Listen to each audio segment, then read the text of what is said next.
The world is dark and selfish and cruel. If it finds even the slightest ray of sunshine, it destroys it. Mother Gothel. Welcome to Beyond and the Magic. Today, we're diving into the dark side of Disney. That's right, this episode is all about those characters we love to hate, or sometimes just secretly love. The Disney villains. We'll explore why these infamous characters are so compelling, what makes them memorable, and the lasting impact they've had on Disney fans of all ages. So grab your pixie dust, because we're going beyond the magic of Disney villains. Alright, so let's start with the classic villains. Characters like Maleficent, Captain Hook, the Evil Queen.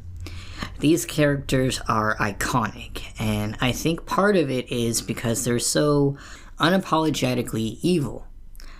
I think what makes them memorable is what makes them powerful, and how they contrast to the hero. Because the hero has limits, kind of like how, and this isn't Disney, but we're getting into the Batman a little bit, where the Joker says, "The only sensible way to live in this world is without rules, and tonight you're gonna break your one rule." Which sets the contrast to the hero, because villains are not bound by the same rules, and that gives them this unhinged, larger-than-life quality that can make the hero's journey even more intense. Some people may say that the villains represent some of the deadly sins, such as greed, pride, wrath, envy. However, a villain I don't think is ever sloth, and that because they embody these sins, this makes villains one-dimensional, and makes the hero's values shine even brighter. The villain's confidence is almost like a mirror that reflects the hero's insecurities. That's what makes the classic villains so powerful. They push the hero to confront their doubts. The hero is on this journey of self-discovery, learning who they are and finding their strength, while the villain already knows exactly who they are and what they want. It's almost like the villain is saying, "I don't have to change, you do." That pressure creates such a dramatic tension, especially when the hero's flaws or insecurities start to crack through. Like with Simba in The Lion King, Scar's confidence and manipulation force Simba to face his guilt and responsibility. The villain becomes this ultimate test of whether the hero can grow enough to overcome their inner battles. And yet, Disney is creating backstories for villains in the modern era, which some say we lose something when a villain becomes more than pure evil. But hot take here, I don't think that we lose anything. I think that if you do it right, it can add something interesting. Take Cruella, for example, the live-action modern movie. It gave Cruella, who didn't actually have much of a story to begin with. While, yes, she was a villain, there wasn't that much to her. And that live-action movie with Emma Stone gave her a lot of backstory and depth, which also, at the end, shows you why she's a villain, and in a very interesting way to me. And I think that she's still unapologetic at the end of it. But at the same time, you know so much about her and can resonate with her more than when she was more one-dimensional. The Cruella movie is, in my opinion, a perfect example of how giving a villain a backstory doesn't have to take away their edge or that unapologetic vibe. By diving into her past, you can see how all these factors shaped her into the ruthless, fashion-obsessed villain she becomes, but without softening her. She's still this intense, driven character at the end, and now, instead of just being the woman who wants a Dalmatian coat, she's this fully fleshed out person with motives that make sense. And what's cool about this modern approach is that it lets you connect with the villain on a human level. Like, you can see some of your own struggles or desires reflected in them. That doesn't mean that you would make the same choices, but it makes them feel real rather than just an obstacle for the hero. It's almost like now, instead of just rooting against the villain, we're also invested in their story, even if it's complicated. So I think that they all add something. And that something, no matter how good or bad the storytelling is, the concept of adding that backstory to a villain and humanizing that villain makes it more easy to empathize and see why they may have done things that you wouldn't have done them yourself. And I think that goes into trying to humanize other people who we may judge as bad people, or even redefining good versus evil. Like, is there evil in the first place, or could we reinvent a system or help these quote-unquote bad people since they're mainly just misunderstood? By adding depth to villains, Disney's really touching on something bigger about how we see people in real life. When you see why a character did the things that they did, you realize that their choices come from real human experiences. Hurt, insecurity, survival. It challenges us to think about the reasons people act the way they do and look beyond just labeling someone as bad. And that opens up a whole conversation about empathy. Maybe there isn't always a clear good versus evil.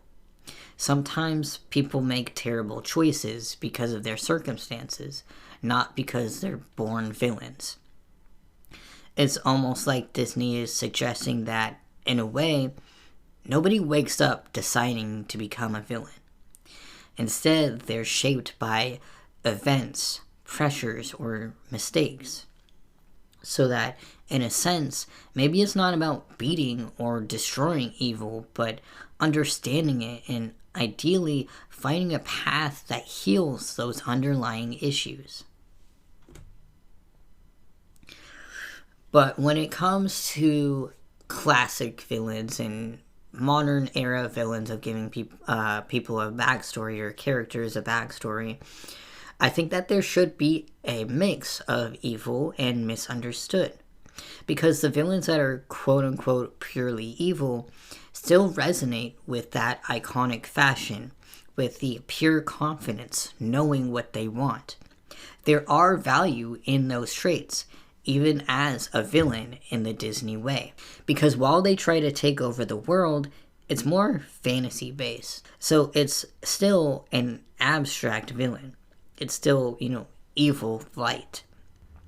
So I think that keeping villains that way without a backstory still gives it that something that is valuable and something that you can still value their sarcasm. You can still value their satire. You can still value their confidence, their fashion, their strive to be and knowing what they want and doing anything that they can to get what they want.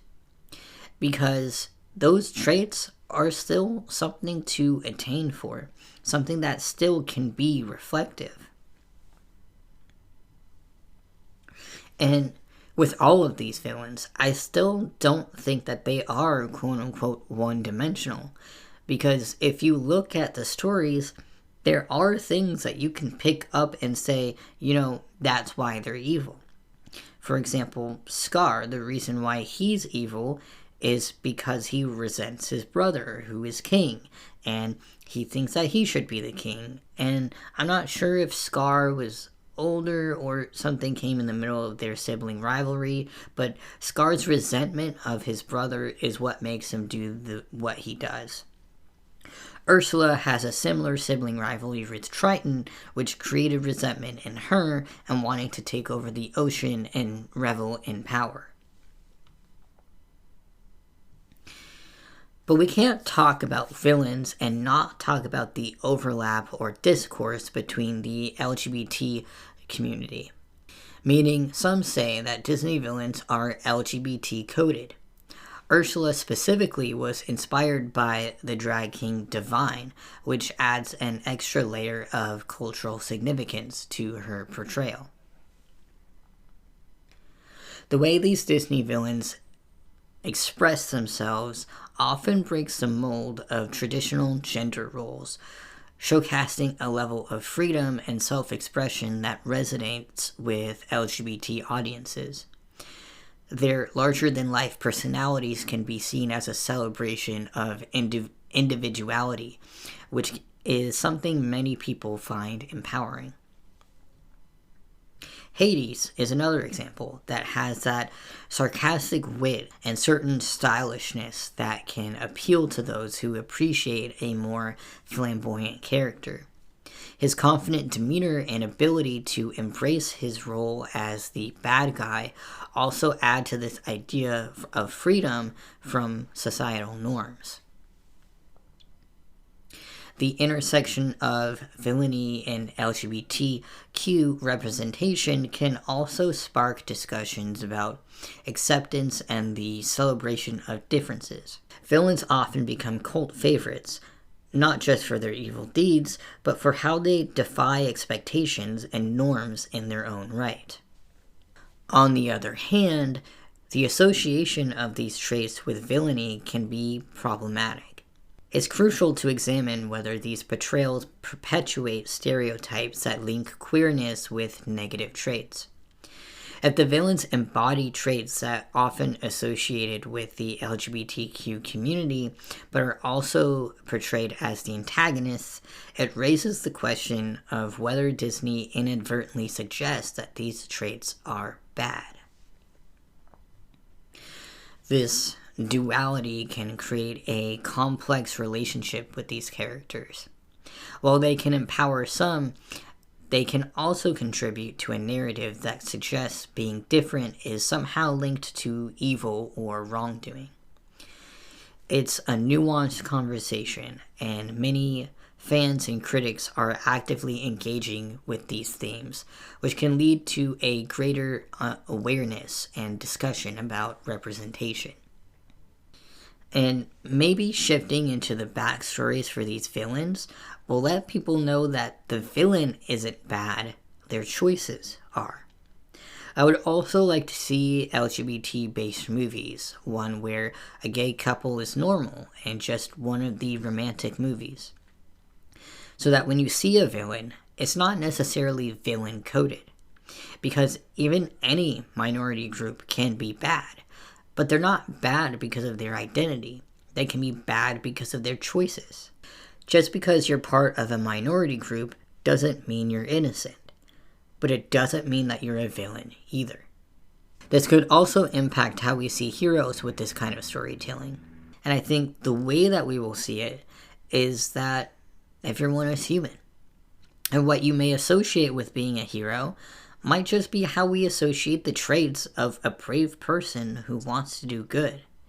And the traits of how we associate being a villain is something that we see as rooted in pain and insecurity. And even if you are a very confident, popular person, that doesn't mean that you don't struggle.